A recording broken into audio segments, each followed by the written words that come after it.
why the Harris twang is driving Republicans crazy. Here's a hint. It's not about linguistic purity. As is the case for many people who grew up in the Deep South but have lived somewhere else for many years, the Southern accent I once had has given way to the nowhere man accent that I think of as generally American, but it comes roaring back when I visit my family in central Alabama, and even lingers for a few days after I have returned to Brooklyn.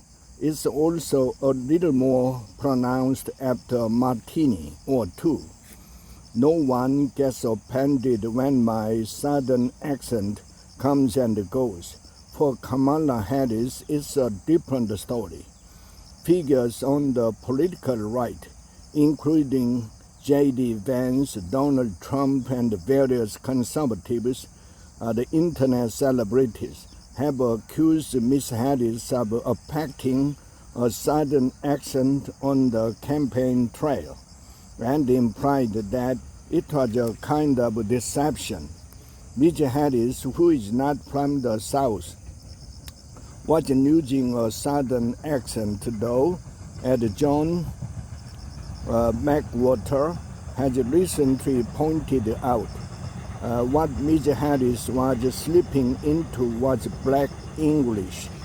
There's nothing unusual about using Black English, because to state the obvious to everyone except Donald Trump, apparently Ms. Harris is back. So what's really bothering Republicans? The answer has nothing to do with linguistic purity. It has everything to do with the cultural stereotypes and electoral math. Studies show that people with a Southern accent are often regarded as less intelligent, even by people who have those accents themselves. It's a learned bias that begins at a young age. There's also a class bias. People associate deeper Southern accent with lower income, an impression that can translate into wage discrimination and fewer opportunities for professional advancement.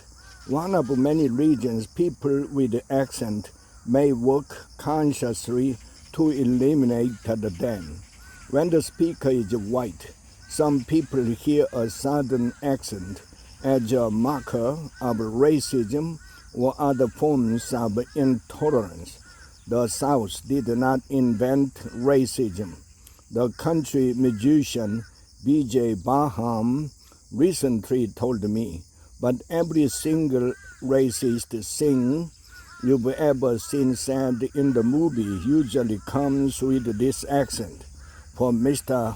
Barham, who has every progressive views and a deep North Carolina twang, the result is that fans who have heard his voice and seen his camo hat sometimes assume he has a certain set of political views, then get upset when they realize he's playing a song about the dangers of toxic masculinity or about abortion right. Mr. Barham shrugs it off. I sound a lot like my dad. I sound a lot like my grandfather, he told me, but I say some drastically different things than those two men used to say. It's possible that all the complaints about Ms. Harris's speaking style are just another bit of trumped-up outrage, anything to get people fired up for a moment. But my less generous interpretation is that conservatives find the accent infuriating for one very specific reason, because they buy the negative stereotypes. They associate Southern accent with less educated, working class people who, if they are white, might be racist, and that's a demographic that conservatives cynically regard as their property.